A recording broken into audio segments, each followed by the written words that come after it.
Assalamualaikum warahmatullahi wabarakatuh. Anak-anak, sekarang kita sudah sampai menentukan jenis segitiga. Sebelum pembelajaran kita mulai, marilah kita berdoa terlebih dahulu supaya pembelajaran kita kali ini bisa bermanfaat bagi kita semuanya. Amin.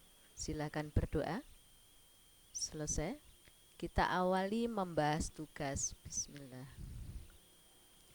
Ujung tiang listrik A dihubungkan dengan menggunakan kawat pada tanah B di titik B ini.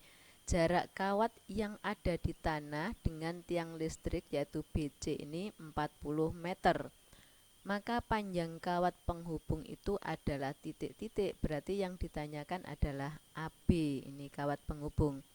Kamu lihat ini, tiang listrik itu tegak lurus, berarti ini 90 derajat, ini 60 derajat. Maka di sini berapa derajat? Supaya berjumlah 180, ini 90, 60, berarti ini 30. Kalian ingat sifat segitiga istimewa? Sisi yang berada di depan sudut 30 derajat ini adalah sisi yang terpendek. Yang ditanyakan adalah sisi miring di depan 90 derajat.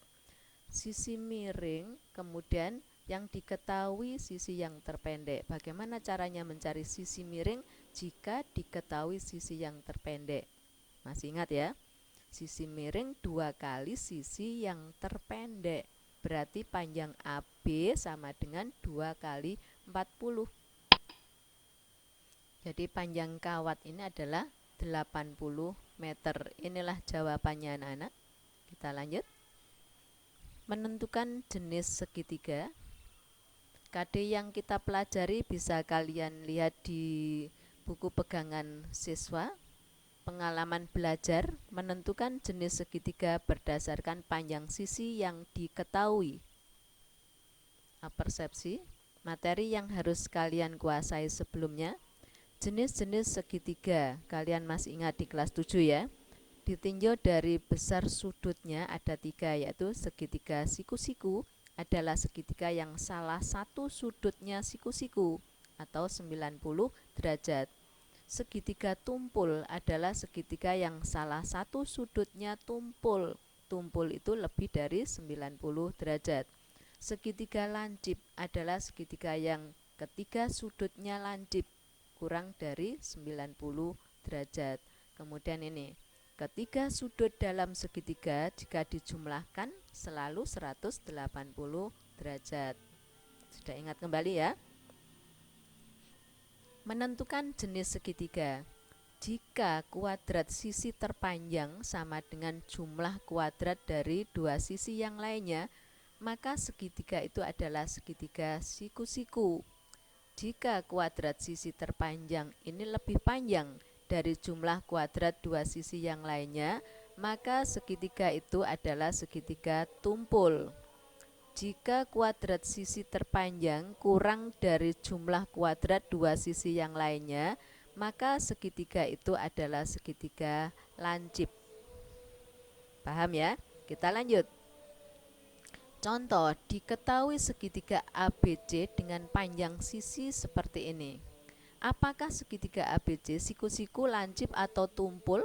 Jika siku-siku, lancip, atau tumpul, tentukan nama titik sudut yang siku-siku, lancip, atau tumpul. Ini kita cari yang terpanjang. Perhatikan, yang terpanjang 34. Apakah 34 kuadrat ini sama dengan 16 kuadrat ditambah 30 kuadrat? Kita hitung. Nah, seperti ini. Ternyata sama. Berarti ini adalah segitiga siku-siku. Terus siku-siku di titik apa? Kita lihat yang terpanjang ini adalah sisi miringnya. Di depan sisi yang terpanjang yaitu sudut B ya. Di depan sisi AC adalah sudut B. Inilah jawabannya anak-anak. Saya beri contoh lagi.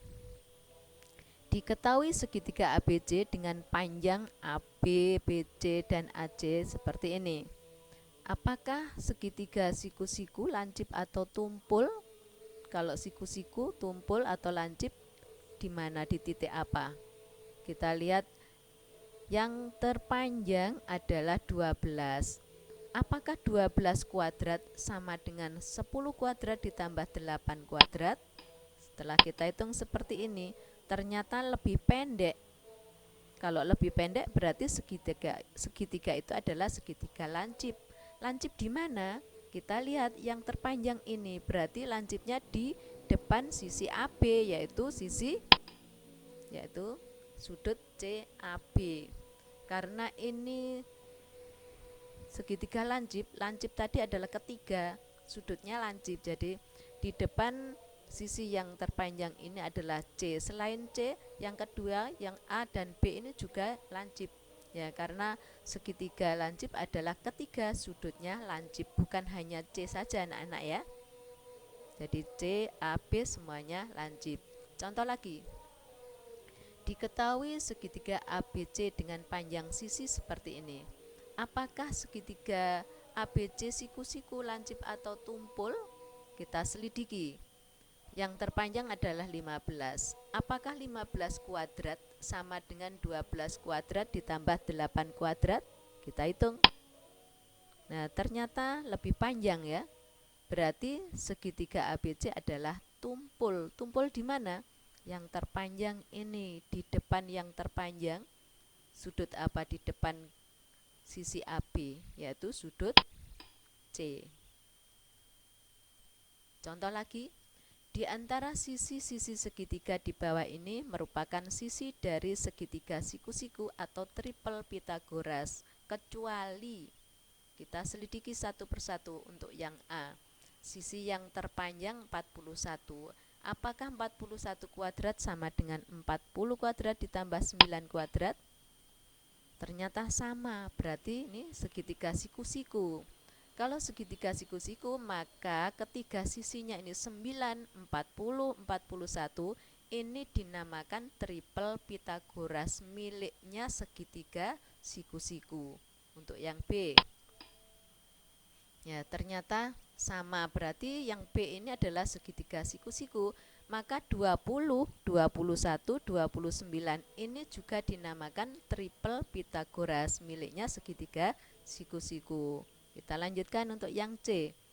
Apakah 13 kuadrat sama dengan 12 kuadrat ditambah 5 kuadrat? Ya, ternyata sama. Berarti untuk yang C ini adalah segitiga siku-siku, berarti 5, 12, 13 ini adalah triple Pythagoras, miliknya segitiga siku-siku. Bagaimana untuk yang D? Apakah 15 kuadrat sama dengan 10 kuadrat ditambah 8 kuadrat? Ya, ternyata tidak sama, lebih panjang ya. Kalau lebih panjang berarti tumpul, berarti 10, 15, 8 ini bukan triple Pythagoras karena bukan miliknya segitiga siku-siku. Kita kembali lagi.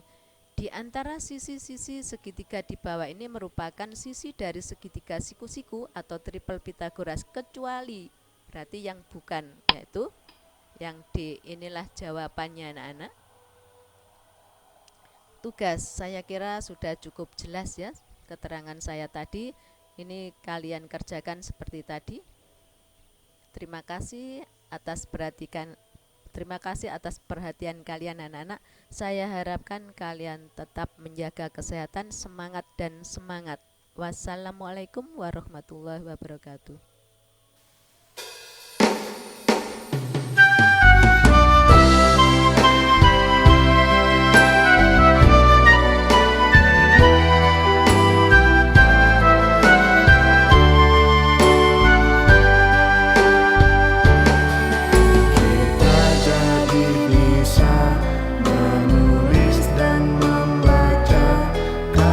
Sia